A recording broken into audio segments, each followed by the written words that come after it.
So good morning to all. Our today's topic is chance and probability. हमारे पास दो words है chance and probability. जैसे कि data handling का हमारा जो रिमेनिंग पार्ट है वो ये वाला है, तो इसमें हम आगे देखेंगे चांस और प्रोबेबिलिटी है क्या। तो सबसे पहले इन दो वर्ड्स का मीनिंग हमें पता होना चाहिए कि चांस और प्रोबेबिलिटी होते क्या हैं। तो देखिए, occurrence of an event in the absence of any obvious intention और कॉज। क्या बोला जा सकता है कि किसी भी इवेंट का बिना एक्सप्लेनेबल रीजन के हो जाना चांस होगा।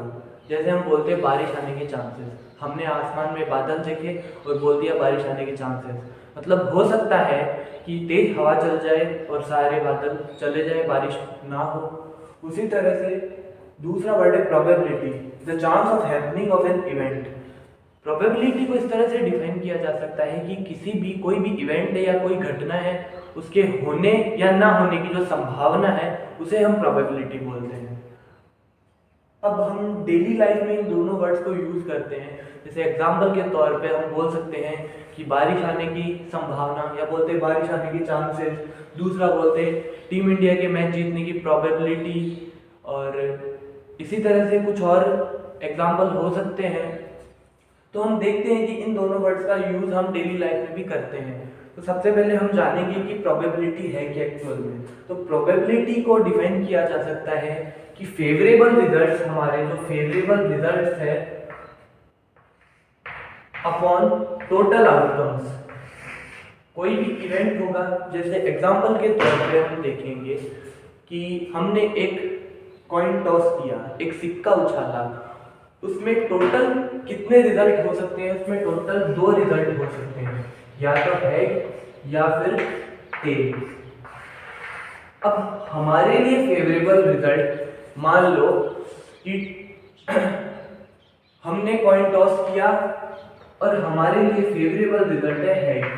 अगर हेड आया तो हम टॉस जीतेंगे, तो हमारे लिए फेवरेबल रिजल्ट कितने हैं? इसमें से सिर्फ एक, तो 1 अपॉन टोटल आउटकम्स है, इसके 2 आउटकम हो सकते हैं।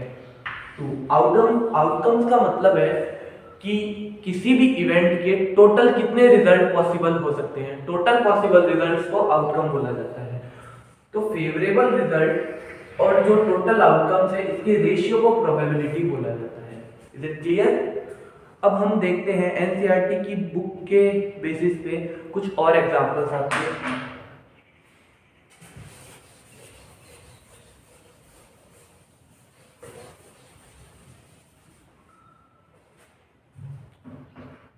यहाँ हम एक डाइस का एग्जांपल लेते हैं कि अगर एक डाइस को फेंका जाता है, if I throw a dice, तो इसके टोटल कितने पॉसिबल रिजल्ट हो सकते हैं और कौन कौन सी कंडीशंस बन सकती है।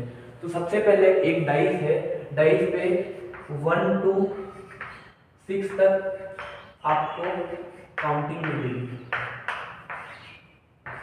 डाइस है, इसके 6 सरफेसेस है, सब पे 1 2 3 4 5 6 तक आपको काउंटिंग मिलेगी। अब यहाँ पे हमें देखना है कि डाइस में अब प्रोबेबिलिटी, अब बोला जाए कि 1 आने की प्रोबेबिलिटी, तो टोटल कितने रिजल्ट है इसके? टोटल आउटकम इसके 6 हो सकते हैं।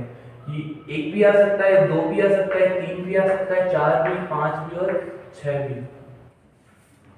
तो हमें देखना है कि हमारे लिए फेवरेबल रिजल्ट कौन सा है। अब अगर हमें 1 चाहिए तो 1 हमारे लिए फेवरेबल रिजल्ट हो गया। तो 1 कितनी बार आ सकता है? सिर्फ एक बार, तो ये 1/6। इसी तरह से 2 की प्रोबेबिलिटी क्या होगी? तो 2 भी एक ही बार आ सकता है, तो फेवरेबल रिजल्ट 1 है अपॉन 6। अब अगर अपन कंडीशन चेंज कर दें, अगर अपन बोलते हैं कि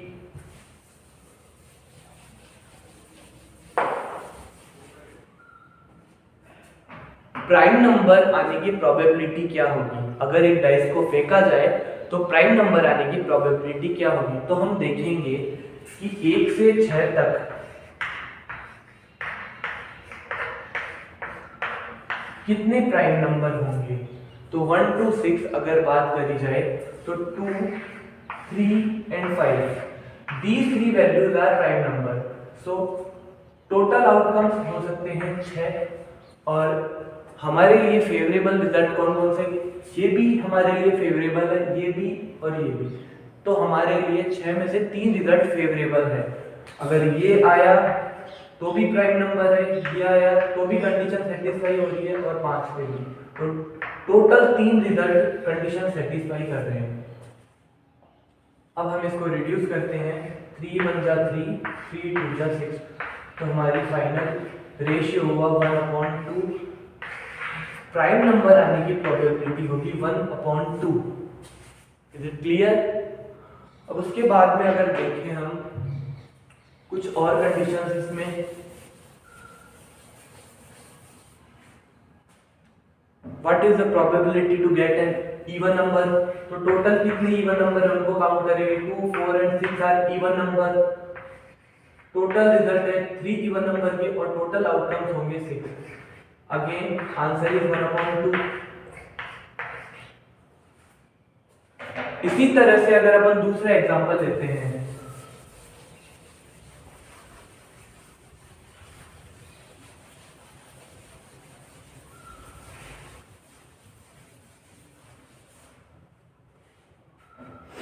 इफ आई टॉस 2 कॉइन्स, अगर मैं 2 कॉइन्स को एक साथ टॉस करूं तो टोटल कितने रिजल्ट पॉसिबल हो सकते हैं।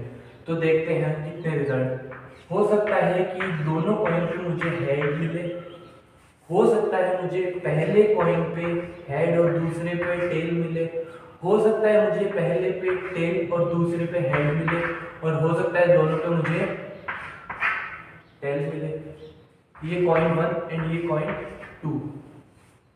तो टोटल आउटकम हो सकते हैं 1 2 3 4, टोटल 4 रिजल्ट्स पॉसिबल हो सकते हैं।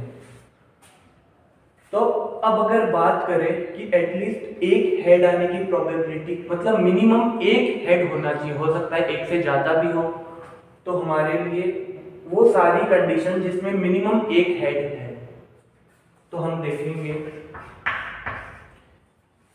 पहली कंडीशन में एटलीस्ट एक हेड तो है ही, ये भी काउंट होगा। सेकंड में एक हेड है, थर्ड में एक हेड है। टोटल 3 कंडीशन है जिनमें हमें एक हेड मिल रहा है, मिनिमम 1 हेड। 3 टोटल रिजल्ट है 4, तो हमारी प्रोबेबिलिटी होगी 3/4। इसी तरह से इसके और कंडीशंस को भी हम सॉल्व कर सकते हैं। अब अपन दूसरा एग्जांपल देखते हैं कि 2 डाइस को अगर एक साथ टॉस किया जाए तो क्या आउटकम्स होंगे।